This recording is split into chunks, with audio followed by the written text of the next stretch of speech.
Hello, good morning, good afternoon, good evening, wherever you are in the world. A very warm welcome to Meet Menaca, episode 103, Barriers in Care for Diabetics with Dr. Veena Elizabeth Babu. Before we talk a bit about her and her cause, let's introduce the show. What is Meet Menaca? It's a talk show featuring experts in their respective fields and real people sharing real stories to create a positive social change. It's a vibrant 90-minute multicultural online talk show to celebrate each and every one of you. We have a mission to inspire and touch 1 million lives. Please do support us to achieve that by subscribing to our YouTube channel, Meet Menaca, and we are going to be having a live event soon on the 3rd of December. So please come and support us, be part of it, and become the change maker yourself. We would be delighted to have you join our show for the live stream airing every Sunday at 2 o'clock in the afternoon, London time. Why are we talking about barriers in care for diabetics? According to healthcare providers, they say many cultural beliefs about type 2 diabetes in particular and its causation and treatment are causing a lot of barriers. Just to mention a few, lack of resources for patients. It's about lifestyle modifications, lack of family support, state of the mental health, practice resources and quality of care, patient engagement barriers with support groups. So let's find out more about this subject by joining Dr. Veena and to get an opportunity for an exclusive Q&A with her. So why did we choose Dr. Veena? Because I believe passion and purpose is as important as the knowledge, skills, and experience someone possesses. So let's dive in a bit about her. She is a London-based NHS GP and media doctor who has a passion for well-being and lifestyle medicine. She's also a trained dancer and choreographer who has a UK's leading Bollywood YouTube channel called IV Dance. Dr. Veena recently lost her mother to the dire complications of diabetes. And now she's launching a charity aimed at the South Asian community called SADA, which stands for South Asian Diabetes Association in memory of Helen. Firstly, a very warm welcome to you, Veena. Lovely to have you. Thank you for having me. Thank you for having me. I really feel really honored to be on this platform to share views and have discussions to kind of break barriers. Thank you so much. So let's discuss. Most of us have a story, including myself and all the audiences and everybody who is listening out there, behind sharing what we are and what we do. So what is your background and what's the story? Well, that's actually key, isn't it? Because our story is what makes us who we are. It's the essence of our fabric, our being. I'm a very passionate individual. I went to med school in the UK. I went to King's and Imperial, graduated in 2015, qualified as a doctor in that year, qualified as a GP in 2020 amidst COVID. And throughout med school, I've also been a professional dancer, choreographer, worked on several different projects from movie songs, music videos, lots of private projects, and used to be freelancing at the time. The year I qualified as a doctor, I set up IV Dance, which is a YouTube channel as a creative outlet.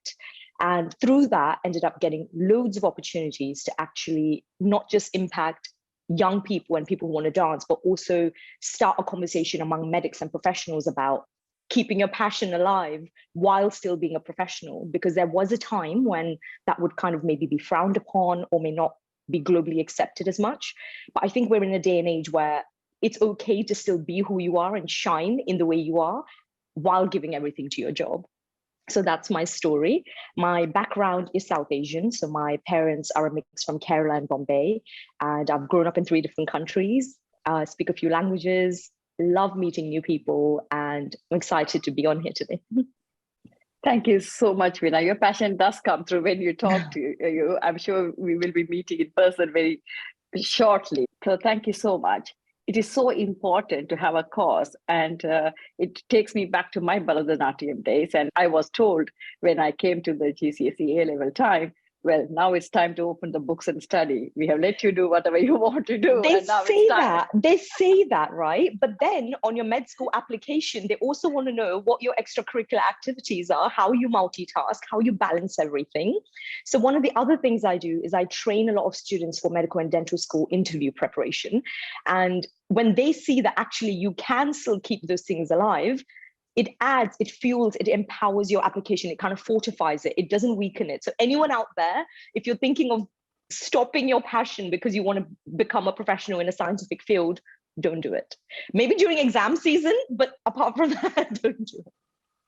I'm totally with you, because a lot of people even now ask, why do you want to be a coach or mentor or trainer, and why do you want to be a talk show host? Most of all, and it's all down to passion and expressing who you are as much as you want to. I'm totally with you on that.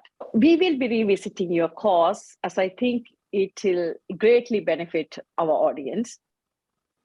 Firstly, what are the barriers, according to you, in primary care for chronic health conditions, including diabetes? So I think this is a big one, because chronic health conditions is not something one like an acute problem, say having a fever, a chest infection, a tonsillitis, because you take your medication, you get better, you forget about it. When you're diagnosed with a chronic health condition, such as, say, asthma, diabetes, hypertension, you have to live with it. And I think one of the biggest barriers is people don't realize the severity of what this can do. A lot of people may ignore the condition. There's a lot of misinformation. There's preconceived notions about what should be done or shouldn't. And then there's the who do we believe and who do we trust? From internet to WhatsApp groups to, I had a friend of a friend who told me I should try this, and I took my friend's inhaler and this person's medicine. So I think it comes on multiple different levels. And the root of it, I think we have to really question, when someone gets diagnosed with a chronic condition, what does it mean to them? And Menaca, as a GP, I see this in clinic every single day. People just say, oh, I have pressure, I have gastric. It's just something in the background. People almost don't want to address that as a diagnosis. There might be negative connotations for maybe being unwell, or maybe feeling that you have to take something external to make you feel better. But I really want us to shift that narrative. You can have a chronic condition and really have a good quality life as long as we get on top of that chronic condition. So one of the biggest barriers, like we even said, is understanding what the diagnosis is and what it means for you. No two individuals are the same. We all have different genetic codes, different backgrounds, which, influences our genetic code, lifestyle choices, the way our body reacts to medication. We have to cater it and make it unique for each patient. So I think understanding what the condition is and how it really implicates you will be the first kind of layer we need to target, I think, when we talk about managing chronic conditions. Thank you so much, Veena. It is so, so true. I think particularly when it comes to diabetic type 2, there's also connotation. It is something people don't want to talk about it because they feel that it only affects people there who have neglected themselves, or it's something they haven't looked after themselves, and so they don't want to tell. And as a dentist, it's the same. Like exactly like you said, do you have any medical history? We would like to know. We send the forms. They come. Oh, not anything. And then out, as you chat and oh, by the way, I do take this medication. Okay, what do you take it for? Then it comes across, they suddenly start saying cholesterol or high blood pressure or diabetes. And I think it is really important to have that awareness and to create that awareness. What we are doing is for people to understand it's really important to put that in the forefront and accept it and be aware what can be done, rather than rubbing it under the carpet, which we very artfully do most times. Yeah, absolutely. Because what then happens is by the time people pay attention to it, it's too late. Often it's too late. There used to be a time where people used to live with HIV and that was so looked down upon. Now, people with HIV can have a much better quality of life than someone, say, diabetes, type 1 diabetic who's not taking care of themselves. So what healthcare technology and changing times have done is made medication, information so available that I think we can sometimes underlook what these conditions can do. So I'd really want to encourage people, if you, a family member, a relative, friend, you know them having any of these conditions, encourage them to talk about it. If they don't want to, that's fine. But if they have questions, encourage them to speak to their healthcare professional, encourage them to seek support groups or read trusted resources on the internet, and don't just kind of ignore it, because then it can, sometimes unfortunately be too late by the time we find out what we can do. Thank you so much, Veena. I mean, you have made it very clear, and it's very well established that people have to be on top of their health. But most of the times they don't know how. So what are your practical steps you can share with someone who wants to, or who decides to start being on top of their health? Oh my God, I love this part. I love this part because practical things, action, I'm a big believer of action. Thoughts and words without any action, it just kind of stays in our mind. So my first tip would be just start. Just start anywhere. Now, it depends what you struggle with. We're all unique. We all have different barriers and different challenges.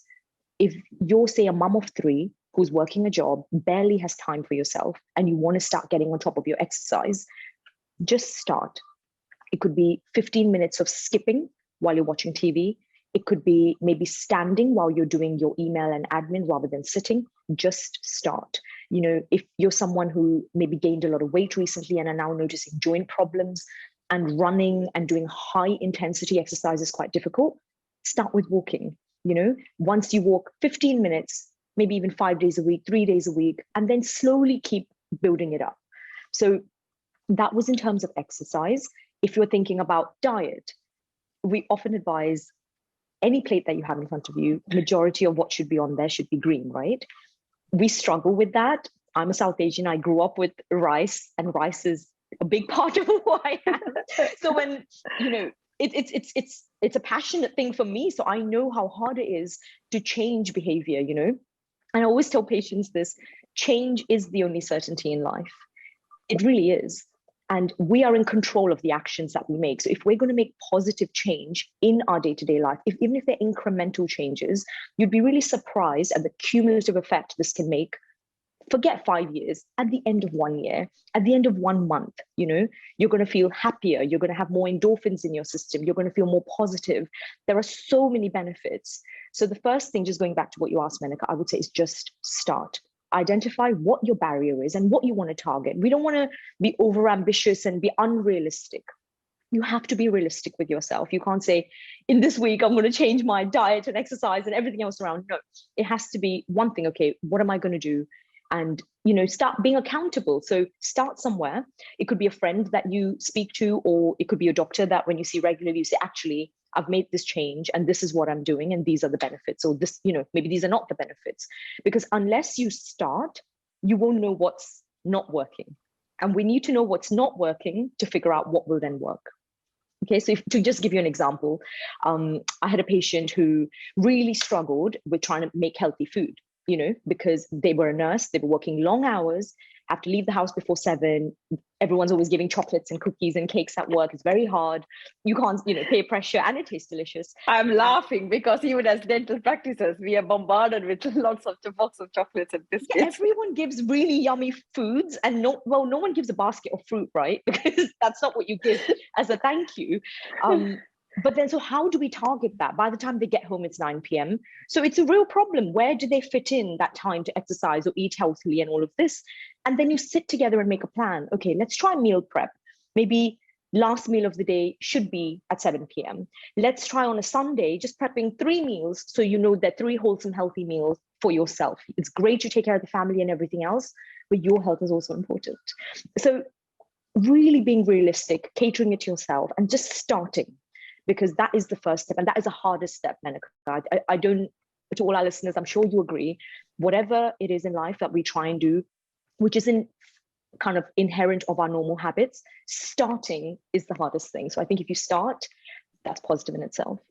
100%. I mean, I do training in leadership and resilience, and I always tell the dreams do stay dreams unless until you take some action, right? Yeah, they're dreams, so you need to wake up and start. But I would love to have a slim body and everything else. But if you don't do the things what is needed, and it doesn't work. And the second part, I really liked what you said is, I was that person who would want to just like that lose 10 kilos, or would want to go for a walk, cut down on my diet, do everything possible at one go. And the hard way I learned it doesn't work.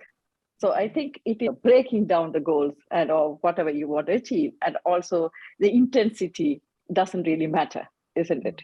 Yeah, because we want to just run a marathon even before we can walk 10 kilometers. So that's what happens. So I'm so glad that you brought that topic up. Thank you. When it comes to diabetes, one of the main things people are getting to know, or at least definitely in the medical world, we are definitely aware of, is HbA1c. But it's always generally related to diabetes. Can you explain to our audience how it can also correlate to, for example, raised cholesterol levels or something else? Yeah, absolutely. So if you've heard this term before, HbA1c, it stands for glycosylated hemoglobin. Okay, it just means the way sugar attaches to your red blood cells. It's a blood test that your doctor does every 3 to 6 months if you're diabetic, to check what the levels are, because it gives us a good idea of how your sugar control has been for the previous 3 months. We don't always use it as a parameter in type 1 diabetes, but we use it for type 2.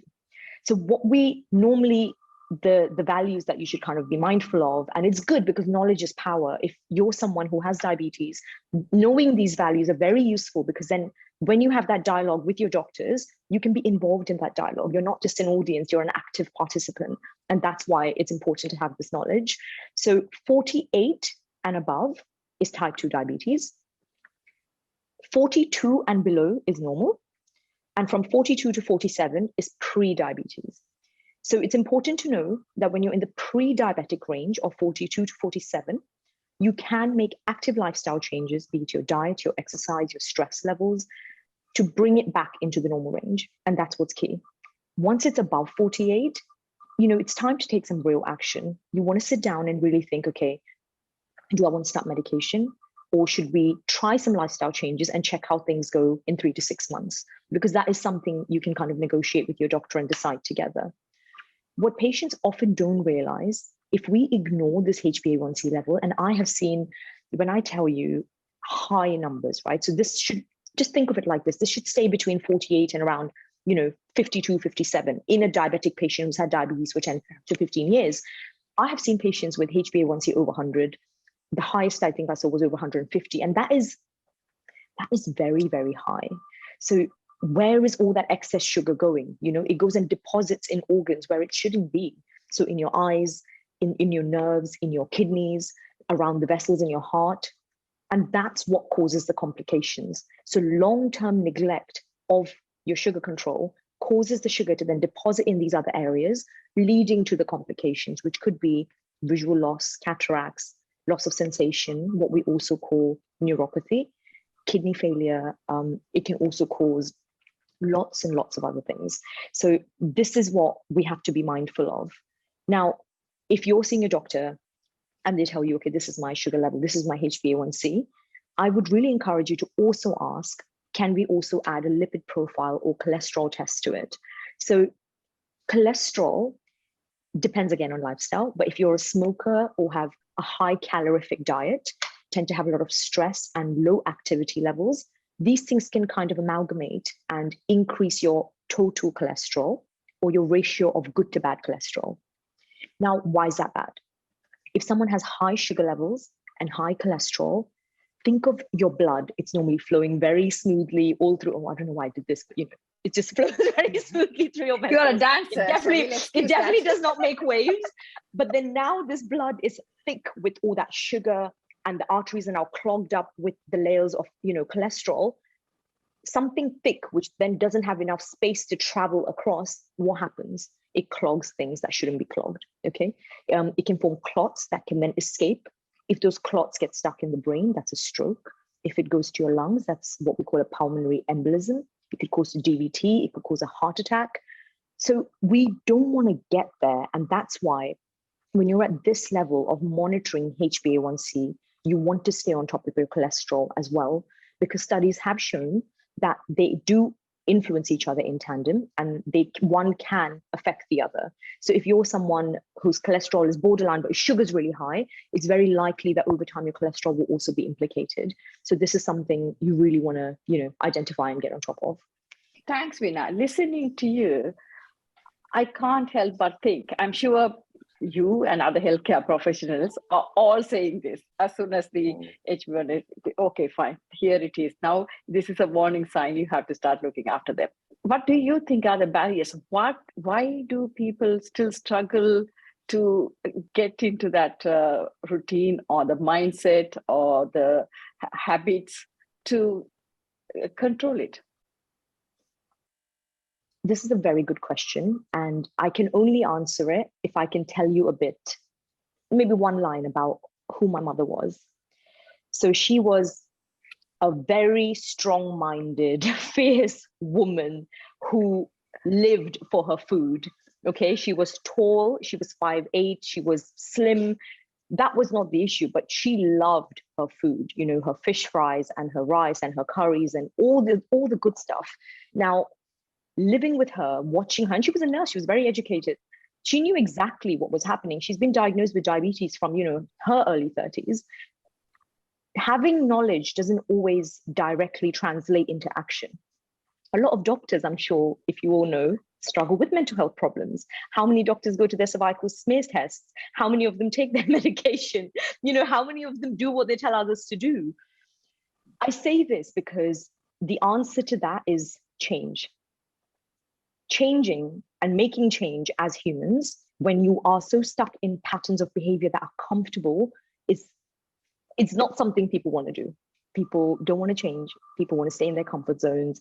And we have to really give ourselves a shake up to say that we need to put new behaviors and new patterns in place that will really impact positively on our health. Otherwise, we are going to pay the price, or worse, our family and loved ones are going to pay the price. And that is the harsh reality. Please don't hate me for saying this, but it's true. Change is something, especially, with lifestyle.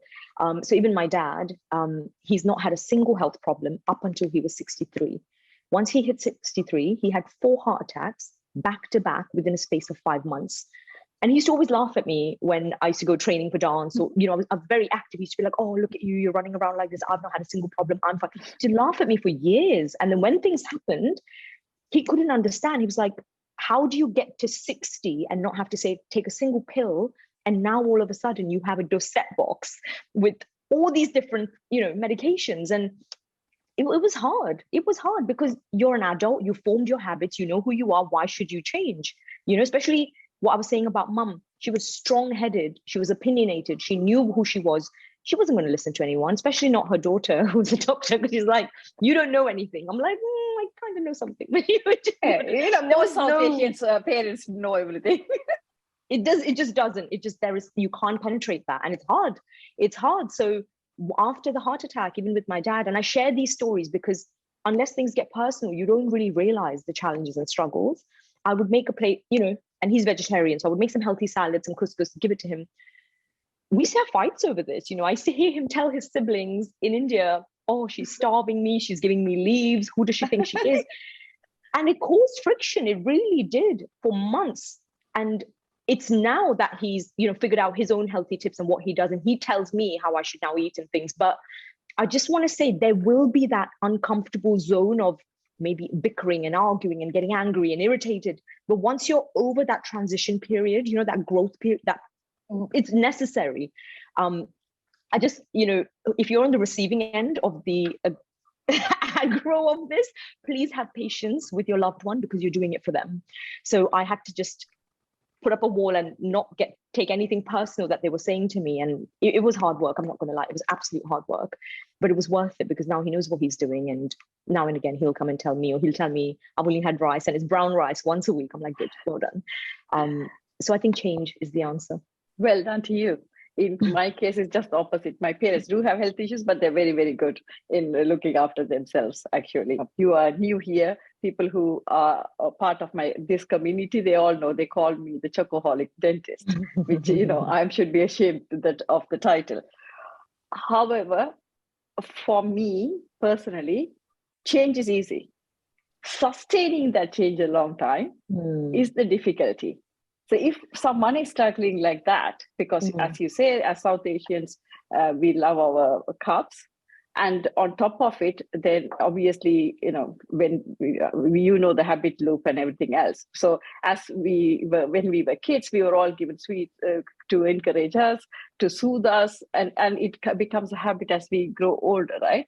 So how would you expect somebody to sustain it? And of course, you have had that breakthrough with your father. So what would you say about it? I would say, research says it takes 28 to 31 days to form a new habit. Okay.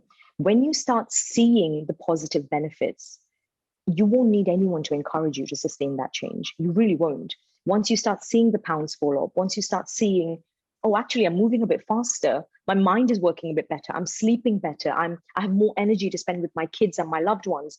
You're going to see that change, and you have to believe and push through those first 28 days where it's going to be hard. It's going to be hard, but most things in life that are worth it, they are hard, and I just think having that mental power or positive reinforcement, like you said, it could be, depending on what works for you, positive words, positive affirmations you write maybe on your phone or your desktop, keep going, this is good, or giving yourself a treat.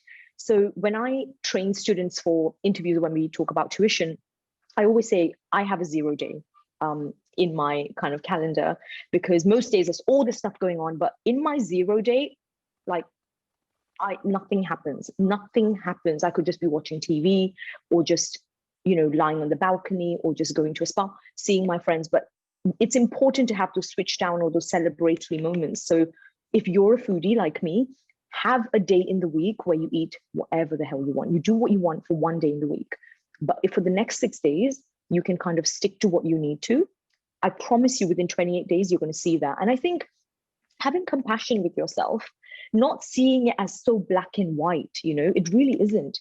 We're gray. A lot of healthcare is gray in respect to lifestyle change, because there might be a week where something happens that's tough at work or at home, and you may go back to old habits. Have compassion. It's okay. That's fine. Just be kind to yourself and start again. It's fine. So I think this is why we also need to be realistic. Menaca, what you said, trying to do all 5 things at once, it's not going to happen. So unless we make incremental changes, we're not going to be able to sustain those changes. So if they're small, I recently tried to incorporate more regular prayer time in my daily routine.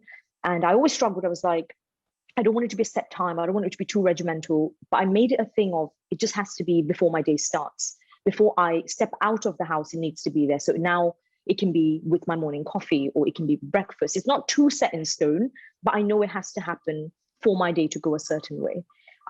So these are different kind of things I do for myself. And then the first week or the first 2 weeks, I had a little kind of checklist box when it was happening. And then when you look back at it, even you feel proud. Oh, actually, it is possible, and you can make time for it.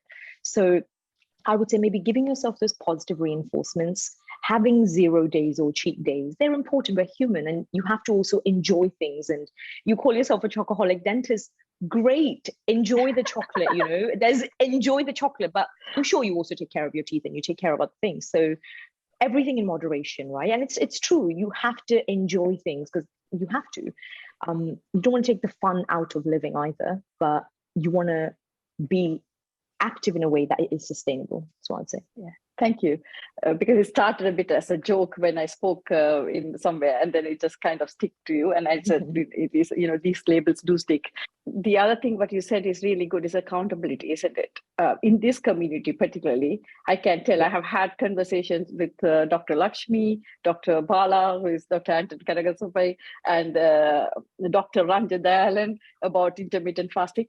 Slowly but surely, I have made these changes in my life. And actually, I have packed up the sweets for good for a couple of weeks, as you say, because I think 66 days or 21 days, or referring whichever research you want to refer to, I think that does make a change, because I think unless until you stick to that particular time, it's much more easy to then relapse. And then after that, you can have those treats, like you said, once a week or once in 2 weeks or whatever. So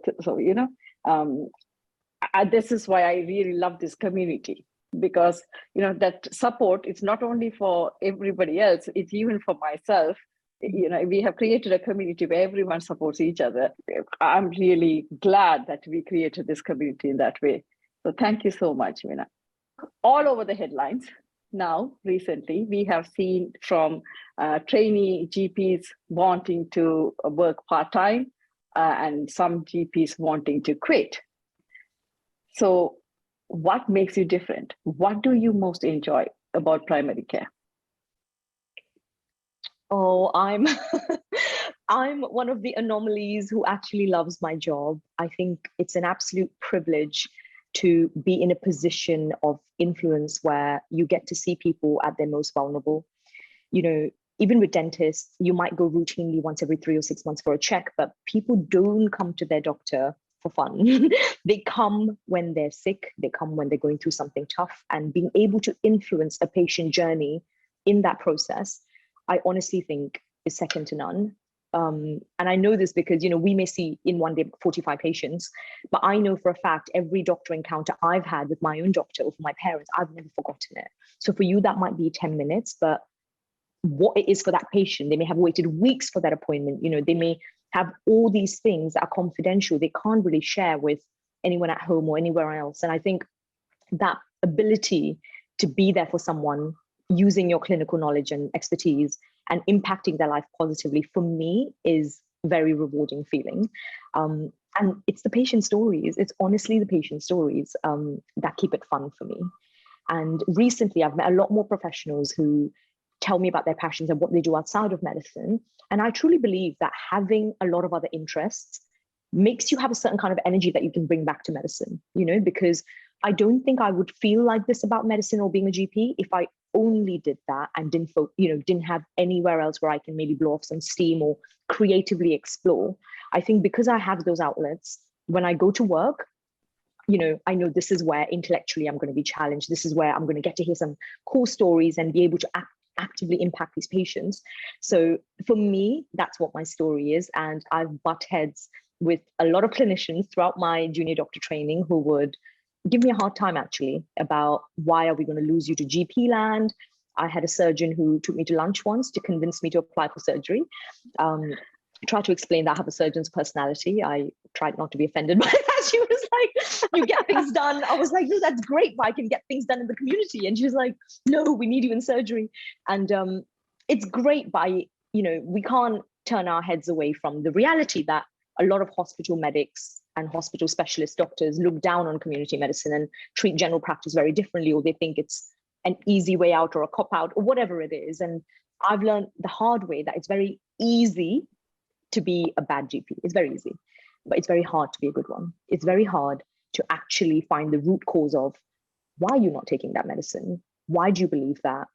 I don't really think it's the pain. I think something else is going on. Tell me a bit more, to really get into people's lives and stories. And when they come back to you, this is another part of general practice that I love, because you don't just influence that point in the journey, you get to finish that loop and you see them, because you just see them 3 weeks, 6 weeks, you see them in a year, and they tell you actually what you said that day made a difference, or how they made it, how they changed what they needed to in their life. And honestly, I think that is like a superpower I think we have as clinicians, and I take that as an absolute gift. Well done to you. Kudos to you. I love that what you said, because being a dentist in primary care for 30 years now, almost, it is those stories. And I think I even recently shared this with someone, because it is about not telling people off when they come too late, or even as a dentist or GP, or if you are having this problem. It's not about blaming. It's about finding out what is that barrier and trying to reduce that barrier or eliminate that barrier altogether. that's what makes the difference. And also like small things, what really motivates them. It was really amazing for me because one of the kids who came to see me as a dentist, he said, we give these charts at the end to whether they have been brushing, but that's what makes him want to come to the dentist. So I think it's always taking the time and effort to find out what motivates someone and what are the barriers and trying to make that change, isn't it? And I'm sure listening to you here, I'm sure you are a great GP and you do a great job. So thank you so much for that. I mean, I wouldn't say I have a long way to go and I'm learning every day, but I do love the job. And that's something I am don't shy away from. I love the job. Yeah. Thank you. So now diverting a bit out of the GP life, I know exercise is good for everyone. Maybe it could be dancing, it could be skipping, it could be running, whatever it works for you. I know you have a passion for dancing. How long have you danced for, and how do you balance it with the demanding careers such as medicine? Yeah, so dance has been a big part of who I am. I trained in Bharatanatyam and a bit of Kathak when I grew up in India, in Bombay. So I did that for 7 years, like yourself. And then when we moved to England, I used to go to different workshops to learn a bit of jazz and contemporary. And I then fused those styles. And when I launched the YouTube channel of Ivy Dance, I used to teach 2 styles called Bollywood, which is a more urban style, and Bolly Feels, which is more lyrical. So that would have more classical and contemporary influences, and this would have more urban influences. And it makes me feel alive. It makes me feel happy without realizing that was a big reason of why I stayed fit most of my life and why I had a lot of energy to do other things. It taught me discipline. It taught me perseverance. It taught me how to deal with failure. So it's actually given me a lot of characteristics that make me who I am. And any dancer will tell you this. Any dancer, anyone who has a passion that they've had to nurture for many years and take it from skill to refined skill to achievement will tell you this, that it's been a journey and it's a big part of who they are now. So that's my dance journey. Thank you so much. Now back to your GP life. Do you have any patient stories that stick out when you think of the challenges of managing diabetes? Yeah, absolutely. I just realized, Menaca, you asked me the balance part of things. I'm just going to touch upon that quickly. Yes. As a junior doctor, if anyone's here who's a junior doctor and you have crazy hours like nights on calls, I remember being on pediatrics, I remember being with Miss Lakshmi on obs and gynae and just not having a life. I think it's really key to know that if you don't make time for the things that really make you who you are, over time, you'd be surprised how much it really diminishes a big part of your positivity, of your mind, and will drain you of your energy. So even if it means one session, one training session, meeting a friend, going to a class, whatever it is, you have to carve out that time, because in the long haul of things, now I look back and see all the videos we created in those junior doctor years when I was the busiest. No one can take that away from you. It's your art, it's your work. You've put it out there for the world, and then it's the world's. But I think it's really key to kind of nurture that passion. Just wanted to say, and it's possible. It's absolutely possible. I totally agree with you, because when I go to the training, because if a couple of months, 3 months back, I was training a bunch of dental nurses, and they were asking, how do you manage? Because we don't even have time. Exactly like what you said. Doing this gives you the energy to do the other bits. Because absolutely. Isn't it? And it's no secret I had mental health struggles at one point, and I didn't have any balance at the time, and it was like work all the time. But when you decide to do something which brings your spirit and which gives you energy, and then it helps you to do, and be your best to do whatever else you have to do in life, and it is good for your career, your relationships, and everything else. And people don't think about it like that. And I think for all the parents, grandparents who are listening today, I think it is the call to encourage your children, your grandchildren to carry on with their passion, regardless what they are doing, because it's really, really important. And I think it is a huge barrier in the South Asian community in particular, because that's the only community I know of, that because I belong to. Because I think that balancing act will teach them so much more than just focusing on education, right? Yeah, and it's community. It's the same way we have a community here.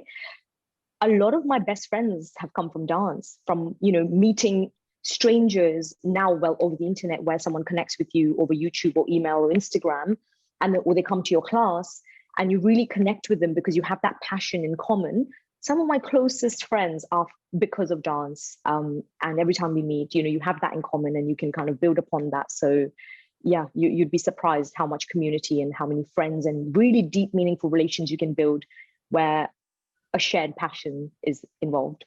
Thank you so much. So before we wrap up, I want to ask a couple of questions about the great cause you're doing. So what is SADA and what programs will you be running and where?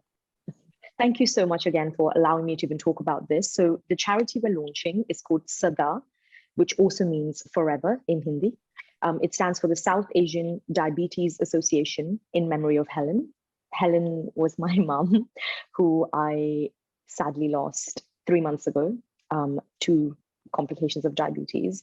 And after losing her, going back to work and seeing the same type of patients day in and day out, I just knew in my heart I had to do something and I had to create something for our community.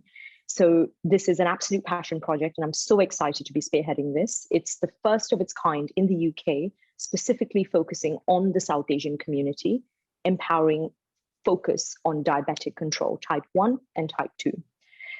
Even in 2021, I'm not sure if you know, Menaca, data actually shows there were over 140,000 deaths because of diabetes in our country. We have over 3.5 million South Asians in our country who have diabetes. So if we can do something with this charity that is positively influencing those lives, save those 3 million lives, where they're improving their diabetic control, the way they are managing their chronic condition, it will be a job done. We're going to be running active programs in the community, initially with London, and then spreading out to the rest of the UK as the year progresses, where you'll have monthly sessions, absolutely free if you're diabetic and South Asian, to attend, where you'll meet other people who also have the condition, and they will be a different range from fitness around exercise, yoga, Pilates, nutrition classes. There'll be mental health check-ins that you can log on to online. So if you're somebody who knows a family member or a relative who has diabetes, please check our website. It's sada.org, and you can see our programs and there'll be information of how to sign up for it. And I make this call to all the youngsters because our parents are not the ones using social media. So if you think they'll benefit, definitely sign them up and check out our events, because all the money that we're going to raise at our launch, we're going to use to set up all the sessions that we're going to run in the year. Thank you so much, Veena. It's a great cause, and I think my call is for everyone to support this great cause. When Lakshmi asked me for this, I said yes straight away within minutes, and I contacted you because I know this is something we need, and in particular in South Asian community. So well done to you for doing that. Now, what are your 5 takeaways to our audience? I would say if you are someone with a chronic health condition, really understand what that condition is and what it means for you. Number 2, just start. If that is compliance with your medication, taking an active step to improve your diet or your exercise or even your mental health, right? So just start. Number 3, I would say, is speak to someone. This could be for accountability, for support, for connecting with somebody, but speak about it. You'd be so surprised how useful it is to speak and share stories of struggles. And it really, really builds strength. It builds strength. It can give you tips. But I want to emphasize it, speak to someone, not share tales on, the WhatsApp groups that tell you to drink this and drink that and do all of these conditions. Not that, but speak to somebody. The right person.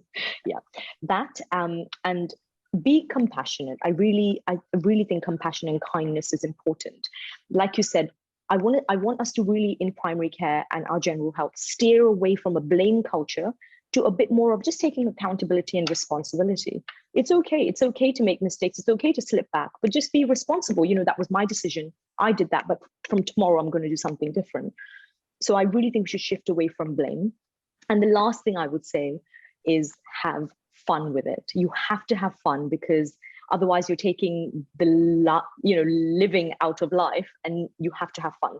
So even if it is eating something new, cut it up in fun shapes, share it with a friend, freeze fruits, make things fun, because otherwise it's unlikely that you're going to keep doing it.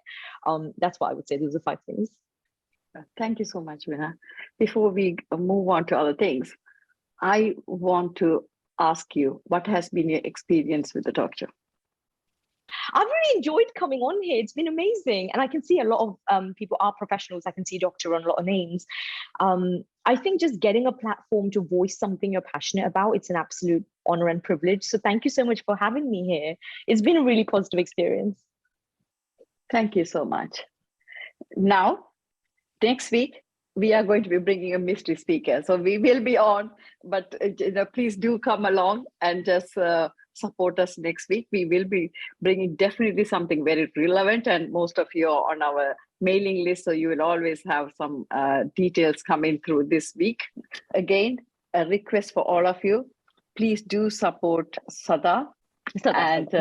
Sada, right? Yeah, because my Hindi came up and suddenly no, you're Sada. And please do come and support us on the 3rd of December. We will be sharing the details, and we have shared the details on our people on the mailing list. So thank you so much for few of you who have instantly responded and said, yes, we will be there and we will be supporting. So thank you so much. Now it's over to Dr. Lakshmi Veena to give the vote of thanks. Oh, thank you very much, Menaca. And thank you so much, Dr. Veena, for joining today. I think you sometimes wonder, how we both connected. I know you joined as, part of our junior trainee, but we connected beautifully. And I remember you helping so much with Mums at Sri Lanka fundraising. I think half the people who attended, they only came to see you. I didn't think they were part of any wanting to join the charity. I think they just came to see you. Your performance, dance performance, absolutely amazing. But you are equally so good clinically, as well as your kindness, and you're so humble with so much of things that you have done. I think you're absolutely amazing. So thank you very much for an amazing talk on diabetes. So there's this saying, if I only knew back then what I know today. It sounds familiar, right? So I totally agree with Dr. Veena that if you're going to make a change, make the change now. But being a change maker is not something anybody has on their bucket list. It's something that just happened. Something activates you. And then there's almost no choice but to get involved. So I strongly believe that every person can be a change maker. And I wish you the very best of luck, Veena, with your Sada, because I'm sure there are plenty of, especially South Asians, will be, delighted to be part of this change. And I will certainly join on that, the inauguration of your charity on the 11th of October, am I right? 11th of October, yes, guys, 11th of October from 6:30 onwards. So yeah. I will definitely be there to support you. Thank you very much. And thank you, Menaca, for, again, an amazing talk show. Thank you. Thank you, Lakshmi. Yes, we will be all there supporting and cheering you for sure. So thank you so much for everyone for supporting us throughout all this time. To get to the episode 103, as you know, it is not as an easy task. But without your support and encouragement, we wouldn't be able to do what we do. So huge thank you from all of us at Meet Menaca for supporting us to do what we do. Next week, yes, there is a episode and there is a talk show. We will be letting you know soon what it is about. For people who are listening to us on Facebook, thank you so much for supporting us as always. And I know that even though you are not on the Zoom, you still ask questions, you give us suggestions who to bring and what topic to bring it up. So thank you so much for all that and being a community. Thank you so much. Please do subscribe to our YouTube channel and come and support us on our event on the 3rd of December. It is that time of the day to say goodbye. Until we see you next week, same time, same place. Stay happy, be healthy, and keep smiling.